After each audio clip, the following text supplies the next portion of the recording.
You wake up in the morning full of potential. The day hasn't even started, but somewhere inside, there's this feeling, this awareness, that something or someone might drain that energy. That person, that situation, that vibration. We've all been there. But what if I told you, the smartest way to deal with toxic people has nothing to do with them, and everything to do with you?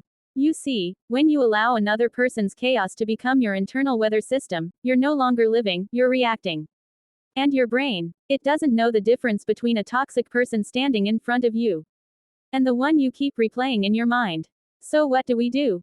We shift our energy. Instead of walking into a room and scanning for threats, scan for truth, your truth. Tune into your heart. Set the frequency before they ever speak. Because the most toxic energy can't penetrate a soul that's operating above it. You become untouchable, not by building walls, but by learning to observe without absorbing. They say something cruel. You see it as data.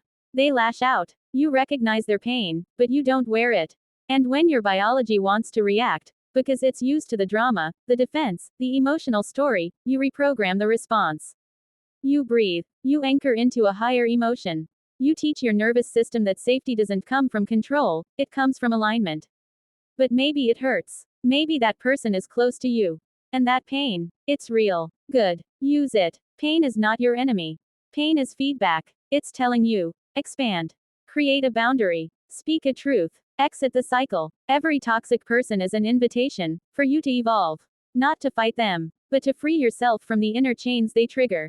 So no, we don't fix toxic people. We stop dancing to their emotional music.